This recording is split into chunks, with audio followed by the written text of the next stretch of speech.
장모님, 솔직히 말하면 6년의 헌신 뒤에 남은 것. 전화기 너머로 들려오는 딸의 목소리는 평소와 달랐다. 떨리는 숨소리, 억지로 참는 듯한 울음기. 엄마, 나 어떡해. 애 봐줄 사람이 없어. 회사는 나가야 하는데 그 한마디에 그녀의 가슴이 먼저 움직였다. 남편을 떠나보낸 지 2년. 혼자 사는 집은 조용했지만 외롭지는 않았다. 오히려 처음으로 자신만의 시간이 생겼다고 느꼈다. 아침에 늦게 일어나도 괜찮았고 드라마를 몰아보다 잠들어도 아무도 뭐라 하지 않았다. 동네 친구들과 수요일마다 만나 수채화를 배우고 목요일엔 도서관에서 책을 빌려 읽었다. 금요일 저녁엔 성당 모임이 있었고 주말엔 등산 동호회 사람들과 가까운 산을 오르곤 했다. 늦은 나이에 찾은 이 자유가 소중했다. 평생 누군가를 돌보며 살았던 그녀에게 이 시간은 선물 같았다. 하지만 딸의 목소리를 듣는 순간 그 모든 것이 사치처럼 느껴졌다. 엄마, 미안해. 정말 미안한데 잠깐만 도와주세요. 애 봐줄 사람이 정말 없어요. 딸은 출산 후 3개월 만에 복직해야 했다. 남편 혼자 버는 돈으로는 서울에서 아이를 키우며 살기 어려웠다. 어린이집은 아직 돌도 안 된 아이를 받아주지 않았고 베이비시터 비용은 딸의 월급 절반이 넘었다. 친정엄마밖에 없었다. 그래, 알았다. 엄마가 갈게. 그녀는 주저없이 대답했다. 딸이 힘들어하는데 어떻게 모른 척할 수 있겠는가. 며칠만, 길어야 한두 달이면 되겠지. 딸이 육아에 적응하고 좋은 어린이집을 찾으면 다시 돌아오면 된다. 그렇게 생각했다. 짐을 쌌다. 옷 몇 벌과 세면도구, 평소 먹던 영양제를 챙겼다. 가방 하나면 충분했다. 어차피 금방 돌아올 거니까. 현관문을 나서며 집을 돌아봤다. 거실 창가에 놓인 화분들, 침실 책상 위에 수채화 도구들, 냉장고에 붙여둔 등산 모임 일정표. 모두 그대로 있었다. 곧 돌아와서 다시 시작하면 된다고 생각했다. 딸의 집 초인종을 누르던 그날은 봄이 막 시작되는 때였다. 그녀는 몰랐다. 그 봄이 그녀에게는 6년 동안 오지 않을 거라는 것을. 그날이 그녀 인생의 분기점이 될 거라는 것을. 며칠이 한 달이 되고 한 달이 1년이 되고 1년이 6년이 될 줄은 꿈에도 몰랐다. 현관문이 열렸다. 딸이 울먹이며 그녀를 안았다. 엄마, 고마워요. 정말 고마워요. 사위도 나와 허리를 굽혀 인사했다. 장모님, 죄송합니다. 정말 죄송하고 감사합니다. 안방 침대 위에는 생후 3개월 된 외손주가 자고 있었다. 작고 연약한 숨소리, 꿈틀거리는 작은 손. 그녀의 가슴이 또 한 번 움직였다. 괜찮아. 엄마가 다 해줄게. 걱정하지 마. 그 말이 씨앗이 되어 6년이라는 시간 동안 그녀를 이 집에 묶어두게 될 줄은 아무도 몰랐다. 2단계. 첫날 밤은 지옥이었다. 외손주는 2시간마다 깼고 그때마다 분유를 타야 했다. 젖병 소독, 온도 확인, 트림시키기. 처음 해보는 일들이었다. 자신의 아이들을 키울 때도 이렇게 힘들었던가.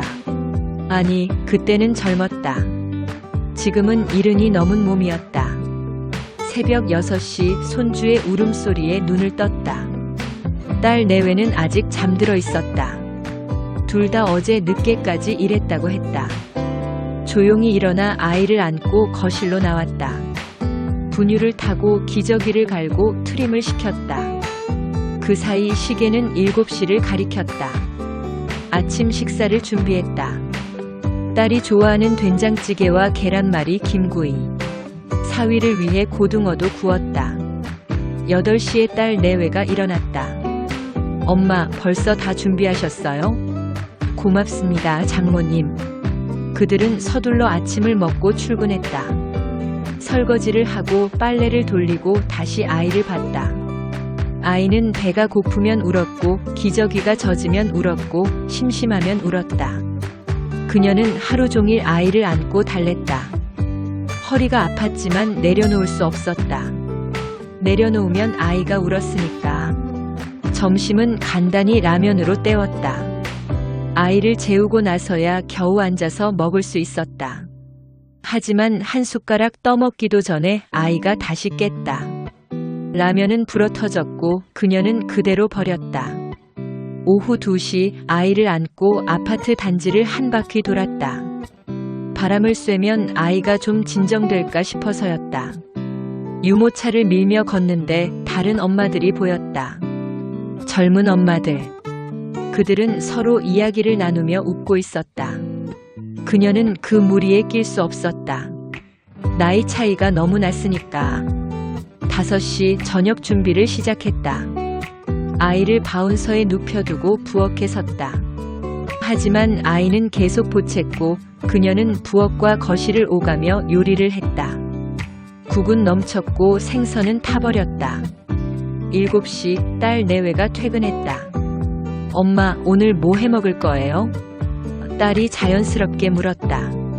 저녁을 차리고 설거지를 하고 아이를 목욕시켰다. 9시가 되어서야 아이를 재울 수 있었다.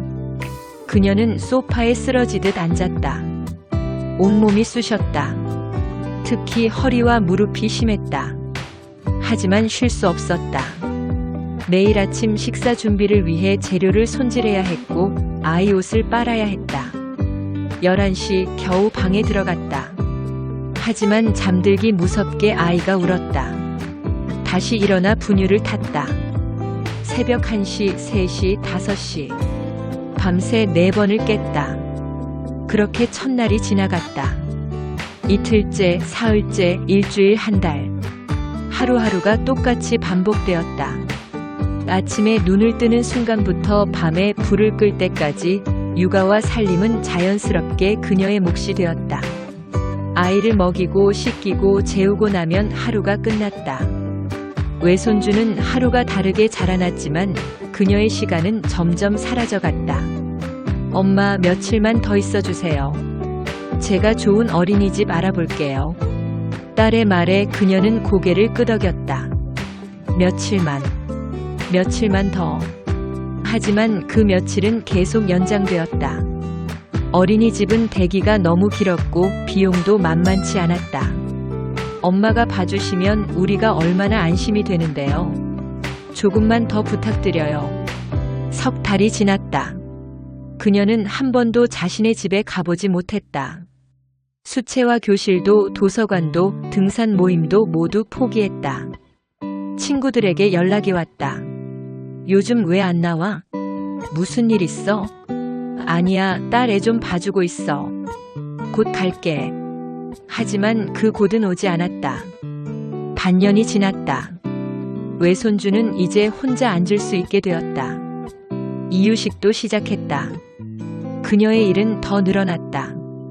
이유식을 만들고 먹이고 치우고 아이의 발달에 맞춰 놀아주고 책을 읽어주고 그녀의 하루는 24시간이 모자랐다. 1년이 지났다. 딸이 조심스럽게 말했다. 엄마, 제가 둘째를 가졌어요. 그녀의 머릿속이 하얘졌다. 둘째라니. 이제 막 첫째 육아에 적응했는데 둘째까지. 하지만 딸의 기쁜 얼굴을 보니 뭐라 할 수 없었다. 그래, 축하한다. 그녀는 웃으며 말했다. 하지만 그 웃음 뒤에 숨은 두려움은 아무도 몰랐다. 그렇게 2년, 3년, 4년, 5년이 흘렀다. 이제 첫째는 유치원에 다니고 둘째는 새 돌이 되었다. 그녀의 하루는 여전히 똑같았다. 새벽 6시에 일어나 아침 준비, 첫째 유치원 보내고 둘째 돌보고 점심 준비, 설거지, 빨래, 첫째 유치원 데려오고 간식 주고 놀아주고 저녁 준비, 설거지, 목욕 재우기. 그리고 다음 날 또 똑같은 일과가 반복되었다. 그녀의 시간은 완전히 사라졌다. 아니, 사라진 게 아니라 누군가에게 빼앗겼다.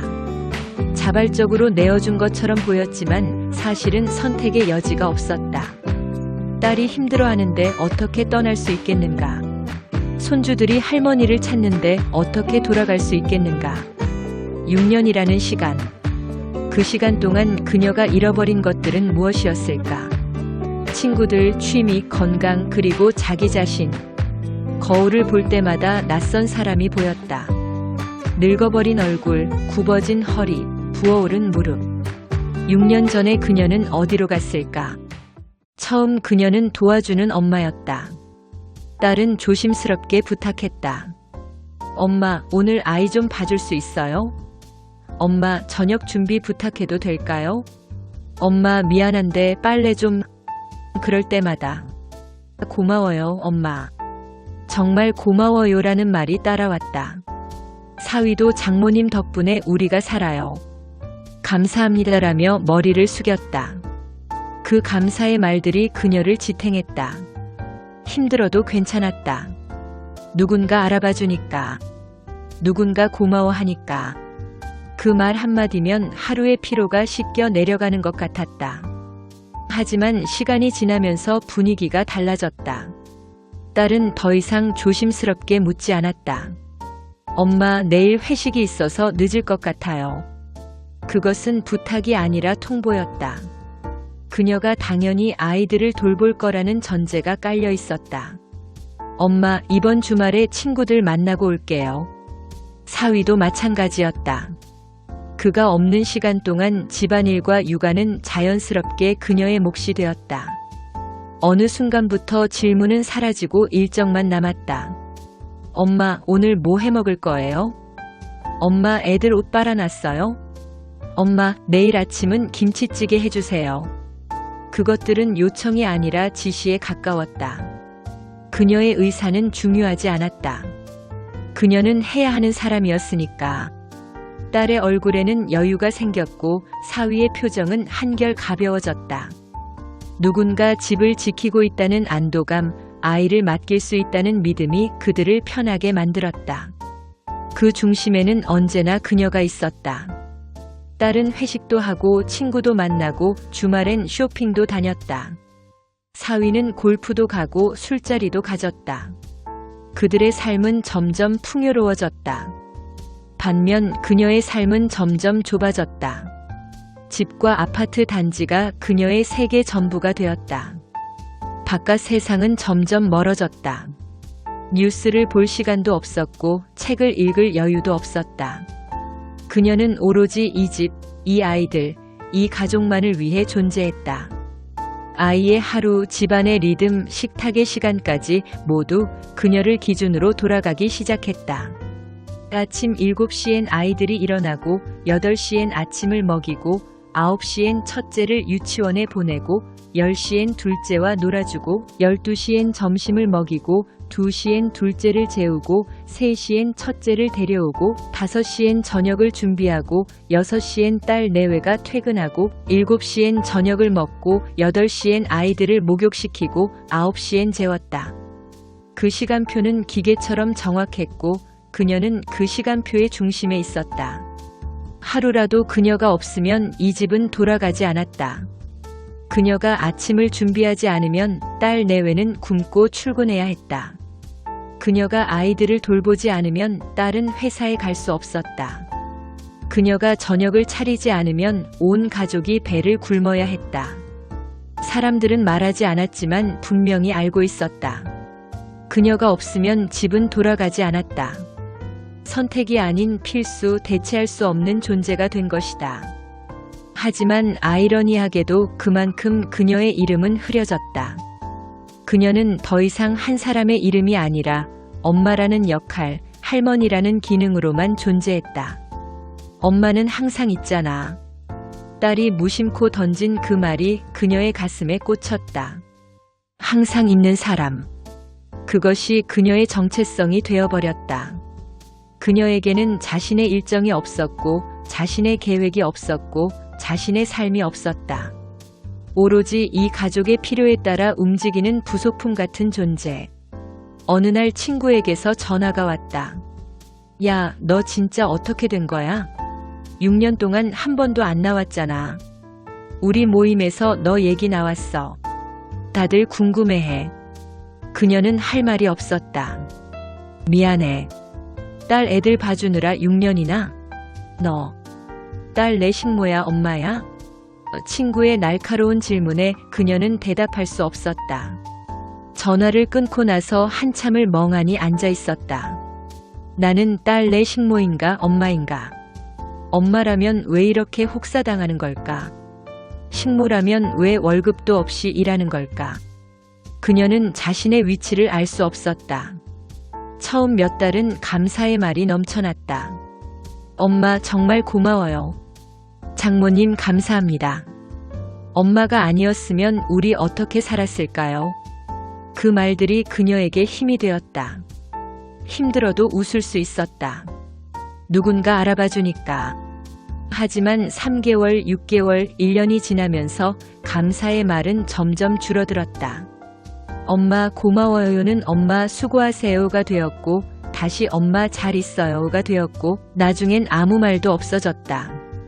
말 대신 익숙한 침묵이 자리를 채웠고, 그녀의 수고는 어느새 공기처럼 당연한 것이 되었다. 아이를 봐주는 것도, 밥을 차리는 것도, 집을 정리하는 것도 굳이 말하지 않아도 되는 일이 되었다.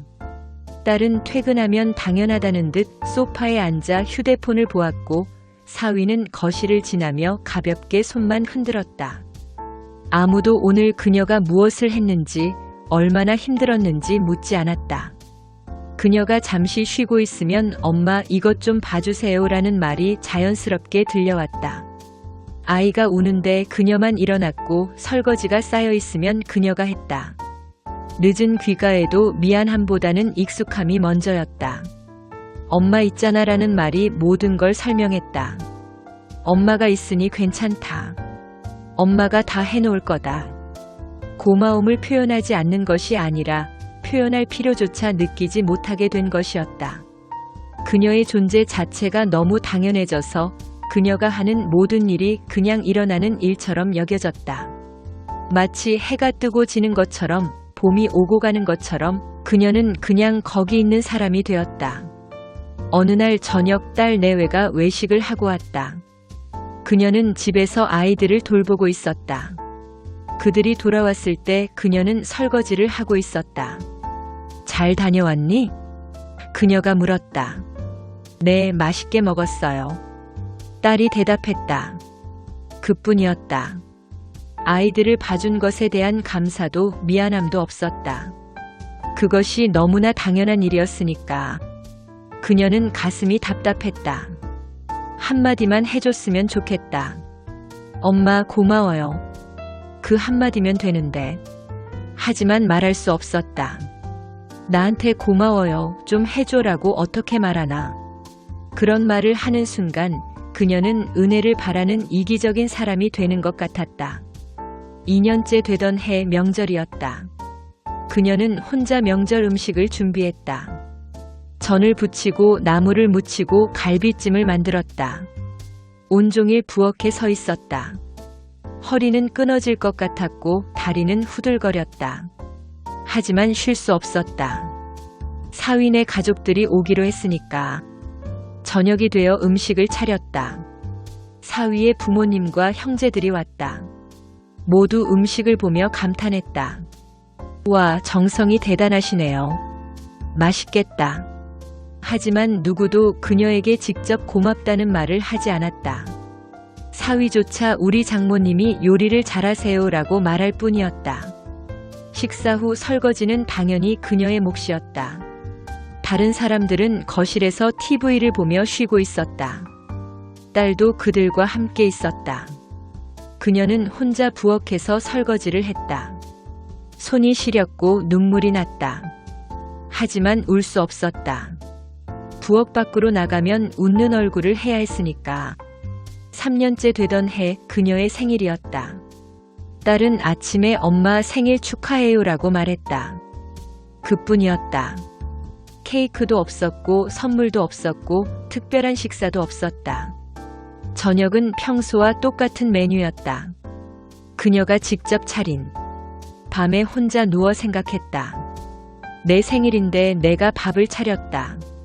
내 생일인데 아무도 축하해주지 않았다. 이게 맞나? 하지만 서운하다는 말을 할 수 없었다. 그런 말을 하면 딸이 미안해할 것 같았고 분위기가 나빠질 것 같았다. 4년째 되던 해 어버이날이었다. 그녀는 아침부터 설렜다. 혹시 딸이 카네이션이라도 달아줄까? 혹시 외식이라도 할까? 하지만 그날도 평범한 하루였다. 딸은 출근하며 엄마 다녀올게요 라고만 했다. 저녁에 퇴근해서도 아무 말이 없었다. 밤에 TV를 보는데 어버이날 관련 뉴스가 나왔다. 카네이션을 달아드리는 모습, 함께 식사하는 가족들. 그녀는 TV를 껐다. 보기 싫었다. 자신은 왜 그런 대우를 받지 못하는 걸까? 6년 동안 이 집을 위해 헌신했는데 단 하루도 제대로 된 감사를 받지 못했다. 5년째, 6년째가 되어도 상황은 나아지지 않았다. 아니, 오히려 더 심해졌다. 그녀의 수고는 완전히 당연한 것이 되어버렸다. 엄마, 오늘 뭐 해먹을 거예요? 엄마, 애들 옷 빨아놨어요? 엄마, 내일 아침은 김치찌개 해주세요. 요구만 있을 뿐 감사는 없었다. 어느 날 그녀는 깨달았다. 사람들은 당연한 것에 감사하지 않는다는 것을. 그녀가 너무 잘해줬기 때문에, 그녀의 헌신이 너무 완벽했기 때문에 그것이 당연한 것이 되어버렸다. 그녀가 아침을 차리지 않으면 그때서야 왜 아침이 없어요? 라고 물을 것이다. 그녀가 아이를 돌보지 않으면 그때서야 엄마 왜 안 봐주세요? 라고 따질 것이다. 감사는 사라지고 요구만 남았다. 그녀는 가족이 아니라 가정부가 된 것 같았다. 아니, 가정부라면 최소한 월급이라도 받는다. 그녀는 무급으로 일하는 가정부였다. 그녀의 몸은 서서히 망가져가고 있었다. 처음 1년은 괜찮았다. 힘들긴 해도 참을 만했다. 하지만 2년, 3년이 지나면서 몸 곳곳에서 신호가 왔다. 제일 먼저 온 건 허리였다.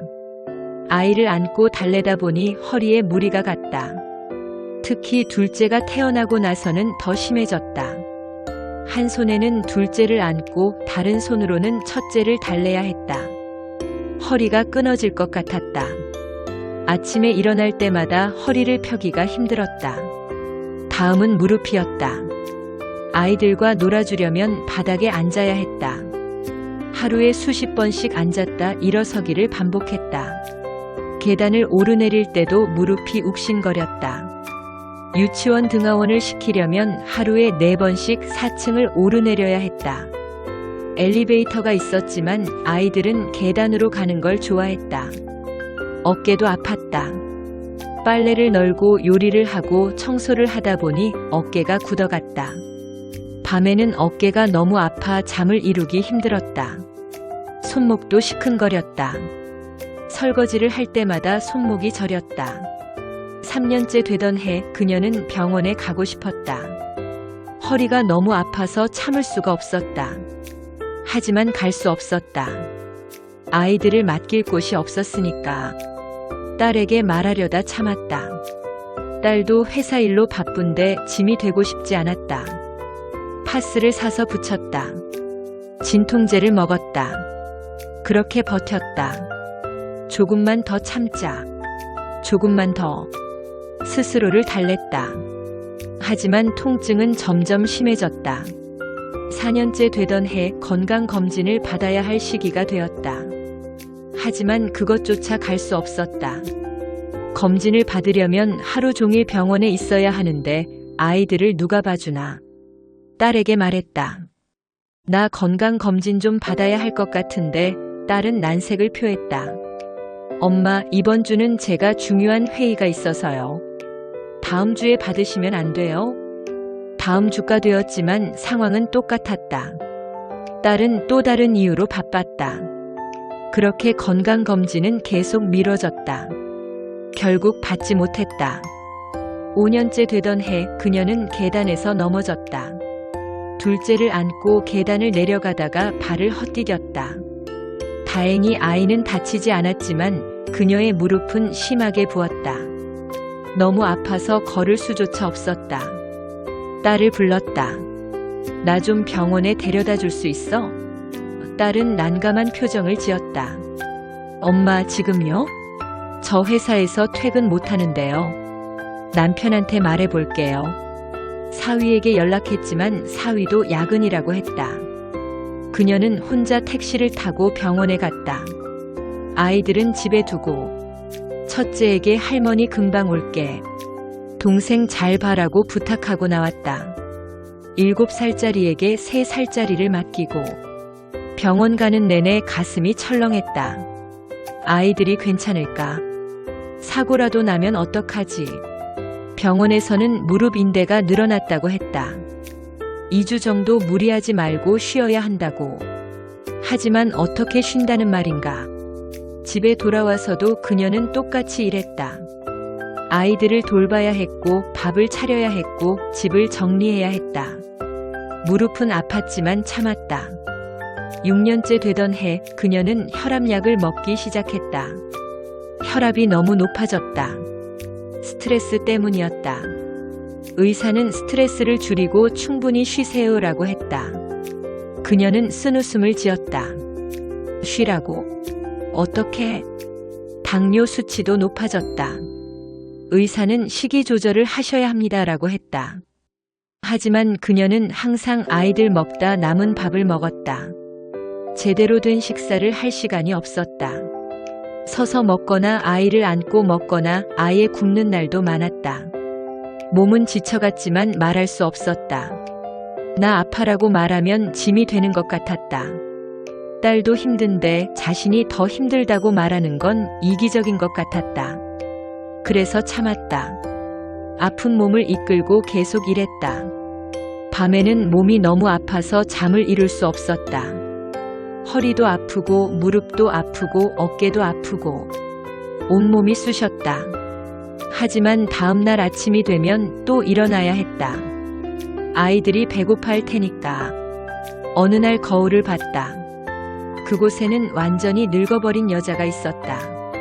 6년 전과는 완전히 다른 사람.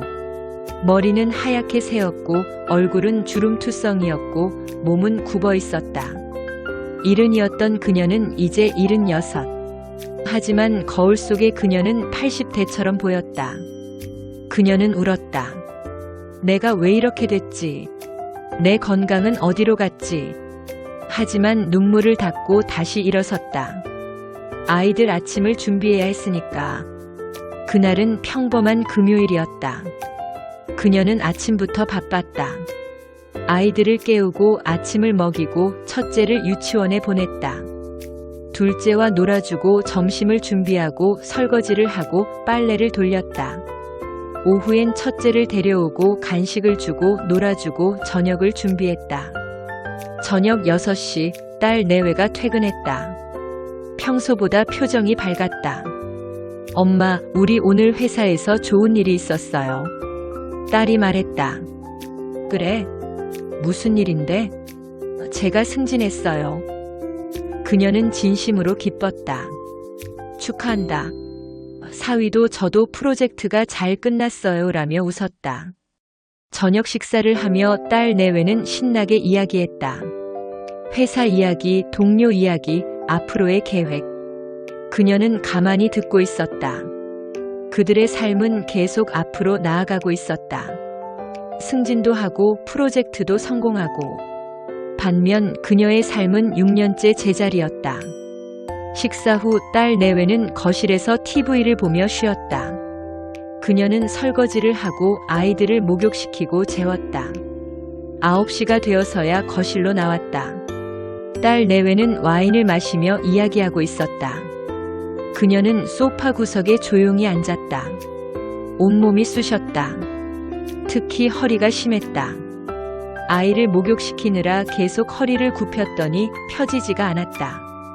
조용히 허리를 주물렀다. 사위가 그 모습을 봤다. 장모님, 허리 아프세요? 그녀는 괜찮다고 손사래를 쳤다. 아니야, 괜찮아. 하지만 사위는 계속 쳐다봤다. 뭔가 말하고 싶은 표정이었다. 잠시 침묵이 흘렀다. 그리고 사위가 입을 열었다. 장모님 그 목소리에는 평소와 다른 무게감이 있었다. 그녀는 가슴이 철렁했다. 무슨 말을 하려는 걸까? 장모님, 솔직히 말하면 그 순간 시간이 멈춘 것 같았다. 그녀의 심장이 빠르게 뛰었다. 딸도 남편을 쳐다봤다. 뭔가 심상치 않은 분위기였다. 사위는 잠시 망설이다 말을 이었다. 장모님이 너무 오래 계신 것 같아서요. 그 말은 그녀의 마음을 단번에 갈라놓았다. 너무 오래 계셨다고. 6년 동안 이 집을 위해 헌신했는데 그게 너무 오래 있었다는 말로 돌아오는가? 저희도 감사하게 생각하고 있습니다. 정말 감사해요. 하지만 사위는 말을 이었다. 솔직히 이제는 저희끼리도 살아보고 싶고요. 장모님도 장모님 인생을 사셔야 하지 않을까요? 그 말은 겉으로는 그녀를 배려하는 것처럼 들렸다. 하지만 속뜻은 분명했다. 이제 나가달라는 것이었다. 6년 동안 무급으로 일한 가정부에게 해고 통지를 하는 것이었다. 그녀는 할 말을 잃었다. 딸을 쳐다봤다. 딸은 눈을 피했다. 엄마, 미안해요. 그동안 정말 고마웠어요. 하지만 남편 말도 일리가 있어요. 엄마도 엄마 인생을 사셔야죠. 엄마 인생을 살라고 6년 동안 내 인생을 포기하고 너의 인생을 살려준 건 누군데? 그녀는 가슴이 터질 것 같았다. 하지만 말할 수 없었다. 목이 막혔다. 그리고 솔직히 사위가 또 말했다. 저희도 이제 조금 편하게 살고 싶어요. 장모님이 계시면 뭐랄까 눈치가 보이고 불편할 때도 있거든요. 불편하다고? 내가 불편하다고? 그녀는 6년 동안 최대한 조용히, 최대한 눈에 띄지 않게 살려고 노력했다. 자기 방에만 조용히 있었고 밤늦게까지 TV를 보지도 않았고 전화통화도 작은 목소리로 했다. 그런데 그게 불편했다고? 애들도 이제 컸잖아요. 첫째는 유치원 가고 둘째도 곧 어린이집 갈 나이고 이제는 저희가 감당할 수 있을 것 같아요. 사위의 말이 계속되었다. 그녀는 웃음이 나왔다. 쓴 웃음이었다. 애들이 어릴 때는 나한테 맡기고 이제 좀 크니까 나한테 나가라고. 가장 힘든 시기를 내가 다 버텨줬는데 이제 조금 편해지려는 시점에 나한테 떠나라고. 장모님, 오해하지 마세요. 저희 정말 감사하게 생각해요. 다만 사위는 말을 흐렸다. 다만 뭐? 다만 이제는 필요 없다. 쓸모가 다했다. 그날 밤 그녀는 잠들 수 없었다. 사위의 말이 머릿속을 맴돌았다. 너무 오래 계셨다. 불편하다. 이제는 저희끼리 살고 싶다. 그 말들이 칼처럼 그녀의 가슴을 찔렀다. 6년이었다. 2190일이었다. 52,560시간이었다. 그 시간 동안 그녀가 한 일들이 주마등처럼 스쳐 지나갔다.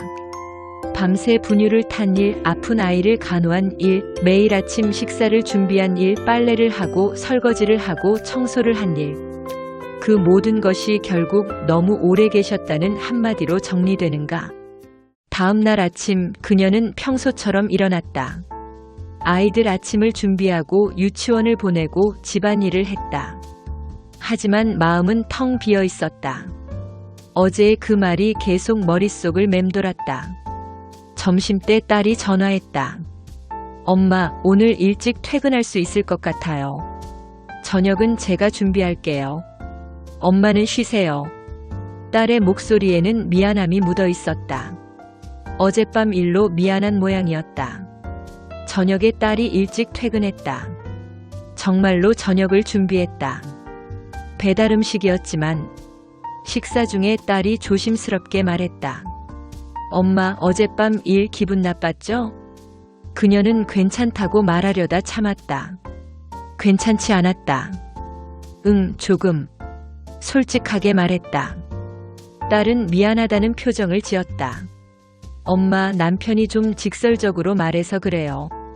그래도 우리 정말 감사하게 생각해요. 감사하게 생각한다고. 그럼 왜 내보내려고 해? 그녀가 처음으로 속마음을 드러냈다. 딸은 당황했다.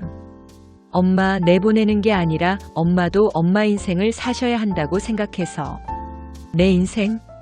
6년 동안 내 인생을 다 포기하고 너희를 도와줬는데 이제 와서 내 인생을 살라고. 그녀의 목소리가 떨렸다. 너희 애를 키워준 게 내 인생이 아니었어? 매일 아침 밥을 해준 게 내 인생이 아니었어? 딸은 눈물을 글썽였다. 엄마, 미안해요. 그동안 정말 고마웠어요. 하지만 뭐? 이제는 필요 없다. 쓸모가 다했다. 그녀의 목소리가 높아졌다. 그게 아니에요, 엄마. 저희도 이제는 독립적으로 살아야 한다고 생각해요. 애들도 컸고. 딸이 변명했다. 애들이 컸다고. 첫째가 7살, 둘째가 3살인데 이게 큰 거야? 그녀는 화가 났다. 6년 만에 처음으로 화를 냈다. 너희가 편할 때만 엄마를 이용한 거 아니야? 애들 어릴 때는 봐달라고 울고불고 하더니 이제 좀 크니까 나가라고. 이게 말이 돼? 딸은 울기 시작했다. 엄마, 그게 아니에요. 저희가 이기적인 건 알아요. 하지만 남편도 스트레스를 많이 받아요. 장모님이 계시면 집에서도 편히 쉴 수가 없대요. 그 말에 그녀는 더 화가 났다. 내가 뭘 했는데? 나는 최대한 조용히 있었어. 너희 눈치 안 보이게 내 방에만 있었고. 그런데 그게 불편했다고. 엄마가 나쁜 게 아니에요. 그냥 남이 있으면 불편한 거예요. 아무리 엄마라도 딸의 말에 그녀는 얼어붙었다. 남이라고? 나를 남이라고 생각했어? 그래, 나는 남이구나. 6년 동안 너희를 위해 내 모든 걸 포기했는데 나는 그냥 남이었구나. 그녀의 목소리는 차가웠다. 딸은 울면서 그게 아니라니까요 라고 말했지만 그녀는 더 이상 듣고 싶지 않았다. 그날 밤 그녀는 자신의 지난 6년을 돌아봤다. 그녀가 희생한 것들이 무엇이었나? 건강, 친구들, 취미, 자유, 그리고 자존감. 그 모든 것을 포기하고 이 가족을 위해 살았다. 하지만 그들에게 그녀는 그저 불편한 남이었다. 그동안의 헌신이 호의가 아닌 부담으로 취급되었다는 사실. 그녀가 해준 모든 것이 당연한 것으로 여겨졌다는 사실. 감사는커녕 이제는 짐처럼 취급받는다는 사실. 그 모든 것이 그녀를 무너뜨렸다. 그녀는 처음으로 이 집에서 자신의 자리를 의심했다. 나는 여기서 무엇인가? 가족인가, 가정부인가? 사랑받는 엄마인가, 이용당하는 노인인가? 거울을 봤다. 거기에는 완전히 지쳐버린 여자가 있었다. 6년 동안 자신을 다 내어준 여자. 하지만 그 헌신의 대가는 이제 나가달라는 말이었다. 그녀는 울었다. 6년 만에 처음으로 소리내어 울었다. 베개를 얼굴에 묻고 울었다. 너무 억울했다. 너무 분했다. 너무 슬펐다. 나는 뭐였나? 6년은 뭐였나? 그 다음 날부터 집안 분위기는 이상해졌다. 딸은 그녀 눈치를 받고 사위는 그녀를 피했다. 아이들만 모르는 척 할머니에게 달려왔다. 할미, 같이 놀아요. 첫째가 그녀 손을 잡아 끌었다. 그녀는 웃으며 아이와 놀아줬다. 아이들은 죄가 없었다. 이 모든 게 어른들의 문제였다. 하지만 아이와 놀면서도 마음 한편은 아팠다. 이 아이들과도 곧 헤어져야 하나. 6년 동안 키운 아이들. 그녀에게는 친손주나 다름없는 아이들. 그 아이들과 헤어진다는 게 현실로 다가왔다. 저녁이 되었다.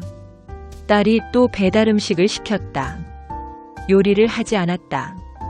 아마도 그녀에게 부담을 주지 않으려는 것 같았다. 하지만 그것조차 이상했다. 6년 동안 당연히 그녀가 요리를 했는데 갑자기 배달 음식을 시키니 어색했다. 식사 중에 사위가 말했다. 장모님, 저희가 너무 심하게 말한 것 같아요. 죄송합니다. 그의 사과는 진심처럼 들렸다. 하지만 그녀는 알고 있었다. 그가 진짜로 미안해서가 아니라 분위기가 불편해서 사과하는 것임을. 괜찮아. 너희 말도 맞아.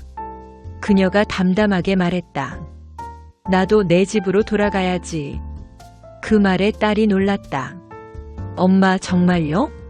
언제? 조만간. 준비되면. 그날 밤 외손주가 잠든 후 그녀는 혼자 눈물을 삼켰다. 소리내어 울 수 없었다. 벽이 얇아서 옆방에서 들릴 수도 있었으니까. 베개를 안고 조용히 울었다. 6년의 시간이 주마등처럼 스쳐 지나갔다. 첫째가 태어났을 때 처음 품에 안았을 때의 감동. 아이가 처음 웃었을 때, 처음 걸었을 때의 기쁨. 둘째가 태어났을 때 두 아이를 동시에 돌보느라 정신없던 날들. 아이들이 할미 사랑해라고 말했을 때의 벅참. 하지만 그 아름다운 기억들 사이사이에는 힘들었던 순간들도 있었다. 밤새 아이를 달래느라 잠 못 잤던 날들. 아파도 참고 일했던 날들. 친구들과 만나지 못해 외로웠던 날들. 자신의 생일을 아무도 챙겨주지 않아 슬펐던 날. 어버이날에 카네이션 하나 받지 못했던 날. 그리고 무엇보다 감사의 말이 점점 줄어들던 그 변화. 처음에 고마워요, 엄마가 나중엔 엄마 이것 좀으로 바뀌던 그 과정. 그녀의 존재가 점점 당연해지고 투명해지고 결국엔 불편한 것이 되던 그 과정. 눈물이 멈추지 않았다. 하지만 소리는 낼 수 없었다. 딸을 힘들게 할 수 없었으니까. 그녀는 늘 그랬다. 자신의 감정을 숨기고 다른 사람을 배려했다. 그것이 엄마의 역할이라고 생각했으니까. 하지만 이제는 알았다. 그런 식으로는 안 된다는 것을. 자신을 희생하기만 하면 결국 자신만 잃는다는 것을. 사랑은 일방적인 희생이 아니라는 것을. 다음 날도 그 다음 날도 그녀는 울었다. 밤마다 조용히 혼자. 아무도 모르게. 6년 동안 참았던 눈물들이 쏟아져 나왔다. 억울함, 분함, 슬픔, 외로움. 모든 감정이 눈물로 나왔다. 일주일쯤 지났을 때 그녀는 결심했다. 떠나야겠다고. 더 이상 여기 있을 수 없다고. 그녀에게도 자존심이 있었다. 필요 없다는 곳에 붙어 있을 수는 없었다. 그날 아침 그녀는 평소보다 일찍 일어났다. 아이들이 일어나기 전 조용한 시간. 거실 창가에 앉아 밖을 바라봤다. 6년 동안 이 아파트에서 바라본 풍경. 이제 곧 떠날 풍경. 마음을 정리해야 했다. 6년이라는 시간을 어떻게 정리할 것인가. 그녀는 깊이 생각했다. 그녀는 깨달았다. 사랑은 희생만으로 유지되지 않는다는 것을. 일방적인 희생은 결국 한쪽을 지치게 하고 다른 한쪽을 당연하게 만든다는 것을. 진정한 사랑은 서로 주고받는 것이고 서로 존중하는 것이고 서로 감사하는 것이라는 것을. 6년 동안 그녀는 계속 주기만 했다. 시간을, 건강을, 자유를, 모든 것을. 하지만 돌아온 것은 무엇이었나? 처음 몇 달간의 감사 인사와 나중에 무관심과 마지막에 이제 나가달라는 말. 그녀는 자신을 탓했다. 왜 진작 말하지 않았을까? 왜 힘들다고, 쉬고 싶다고, 나도 내 인생을 살고 싶다고 말하지 않았을까? 모든 걸 참고 견디면 언젠가 알아줄 거라고 생각했다. 하지만 사람들은 당연한 것에 감사하지 않는다. 그녀가 너무 잘해줬기 때문에 문제가 생겼다. 완벽하게 해줬기 때문에 그것이 당연해졌다. 그녀가 없으면 안 될 정도로 의존하게 만들었지만 정작 그녀에 대한 감사는 사라졌다. 이제는 달라져야 한다고 생각했다. 자신을 위해 살아야 한다고. 누군가를 위한 헌신도 좋지만 그것이 자신을 잃는 것이어서는 안 된다고. 그녀는 수첩을 꺼내 적어 내려갔다. 떠난 후 하고 싶은 일들. 건강검진 받기. 허리와 무릎 치료받기. 수채화 다시 배우기. 친구들 만나기. 등산 모임 다시 나가기. 도서관 가기. 혼자만의 시간 갖기. 늦게 일어나기, 드라마 몰아보기, 여행 가기, 작은 것들이었다. 하지만 그녀에게는 6년 동안 꿈꿔왔던 것들이었다. 이제 그것들을 할 수 있다. 자유롭게 눈치 보지 않고. 물론 손주들이 그리울 것이다. 아이들의 제잘거림, 할미를 부르는 목소리, 작은 손을 잡고 산책하던 시간들. 그 모든 것이 그리울 것이다. 하지만 그것 때문에 자신을 잃을 수는 없다. 그녀는 또 생각했다. 이것이 딸에게도 좋을 수 있다고.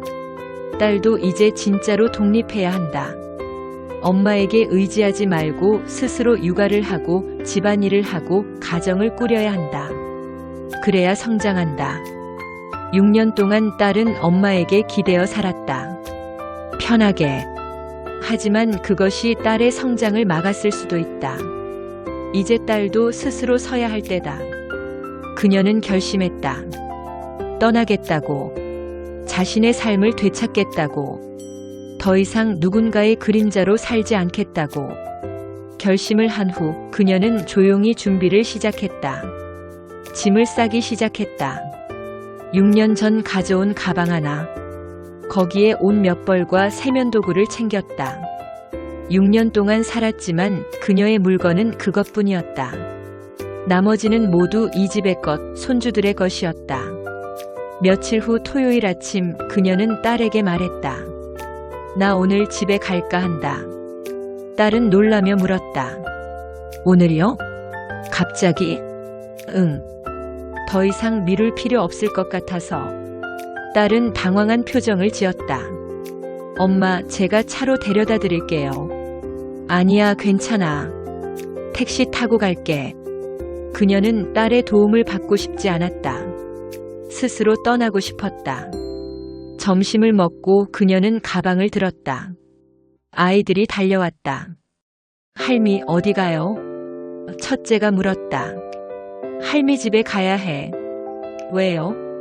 여기가 할미 집이잖아요. 아이의 말에 그녀의 가슴이 찢어질 것 같았다. 할미도 할미 집이 있단다. 거기 가서 살아야지. 그녀는 아이를 꼭 안았다.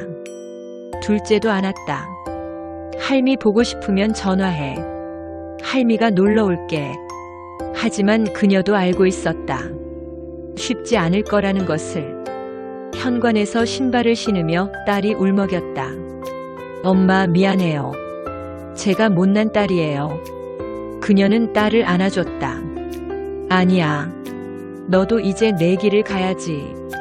엄마한테 기대지 말고. 사위도 나왔다. 장모님, 정말 죄송합니다. 그리고 감사했습니다. 그의 사과는 이번에는 진심처럼 들렸다. 하지만 그녀는 그저 고개만 끄덕였다. 현관문을 열기 전 그녀는 이 집을 마지막으로 둘러봤다. 6년을 살았던 집, 손주들을 키웠던 집, 그녀의 시간을 다 바쳤던 집, 이제 떠나는 집. 문을 열고 나서며 그녀는 처음으로 자신의 마음을 솔직하게 말했다. 이제는 나도 쉬어야겠구나. 그 말에는 6년의 피로가, 6년의 억울함이, 6년의 외로움이 담겨 있었다. 하지만 동시에 새로운 시작에 대한 기대도 담겨 있었다. 엘리베이터를 타고 내려가며 그녀는 눈물을 닦았다. 슬픔의 눈물이 아니었다. 해방의 눈물이었다. 6년 만에 자유로워지는 순간이었다. 아파트를 나서니 햇살이 눈부셨다. 6년 만에 느끼는 자유의 햇살. 그녀는 깊이 숨을 들이마셨다. 이제부터는 자신을 위해 살 것이다. 누군가의 엄마가 아니라, 누군가의 할머니가 아니라 그저 자기 자신으로. 택시에 올라타며 기사가 물었다. 어디로 모실까요? 집으로요. 제 집으로. 그녀의 목소리는 확고했다. 6년 만에 돌아가는 자신의 집. 그곳에서 그녀는 다시 시작할 것이다. 차가 출발하며 그녀는 뒤를 돌아보지 않았다. 앞만 봤다. 이제는 앞으로 나아갈 시간이었다. 집에 도착했을 때 현관문을 열며 그녀는 미소 지었다. 다녀왔어. 아무도 없는 집에 그녀는 인사했다. 자기 자신에게. 6년 만에 돌아온 집은 먼지가 쌓여 있었다. 하지만 그녀에게는 천국 같았다. 여기서는 눈치 볼 필요가 없었다. 언제 일어나도 언제 자도 무엇을 해도 자유였다. 그날 밤 그녀는 오랜만에 푹 잤다. 누군가 우는 소리에 깰 필요도 없었고 다음날 아침을 준비할 걱정도 없었다. 그저 편안하게 잤다. 다음날 아침 늦게 일어났다. 10시였다. 6년 만에 처음으로 늦잠을 잤다. 창밖을 보니 햇살이 좋았다. 커피를 내려 마시며 그녀는 생각했다. 이제 뭘 하지? 수첩을 꺼내 적어두었던 목록을 봤다. 해야 할 일들이 많았다. 아니, 하고 싶은 일들이 많았다. 병원도 가야 하고 친구들도 만나야 하고 수채화도 다시 배워야 하고 그녀의 새로운 삶이 시작되었다. 늦었지만 아직 늦지 않았다. 76이지만 아직 살 날이 많다. 이제부터는 자신을 위해 산다. 며칠 후 친구에게 전화했다. 나야. 오랜만이지? 어머, 내가 웬일이야? 6년 만이네. 응. 미안해. 그동안 못 만나서. 이번 주 모임에 나갈 수 있을 것 같아. 정말? 오, 좋아. 모두 반가워할 거야. 전화를 끊고 그녀는 웃었다. 진짜 웃음이었다. 6년 만에 느끼는 진짜 기쁨이었다. 그녀는 자신에게 약속했다. 이제는 자신을 먼저 생각하겠다고. 누군가를 돕더라도 자신을 잃지 않는 선에서 돕겠다고. 사랑하더라도 자신을 희생하지 않겠다고. 헌신은 아름답다. 하지만 그것이 자신을 잃는 것이어서는 안 된다. 사랑은 중요하다. 하지만 자기 자신을 사랑하는 것이 먼저다. 그녀의 이야기는 많은 시니어들의 이야기다. 딸을 돕기 위해, 손주를 돌보기 위해 자신의 모든 것을 포기하는 이들. 하지만 그 헌신이 항상 감사받는 것은 아니다. 때로는 당연하게 여겨지고 때로는 부담으로 여겨진다. 이 이야기를 통해 우리는 배운다. 헌신도 한계가 있어야 한다는 것을, 사랑도 균형이 필요하다는 것을, 그리고 무엇보다 자기 자신을 잃어서는 안 된다는 것을. 당신이 만약 비슷한 상황에 있다면 용기를 내라. 솔직하게 말하라. 나도 쉬고 싶어. 나도 내 삶을 살고 싶어. 그것이 이기적인 것이 아니다. 그것이 당연한 권리다. 그리고 만약 당신이 부모의 도움을 받고 있다면 당연하게 여기지 마라. 감사하라.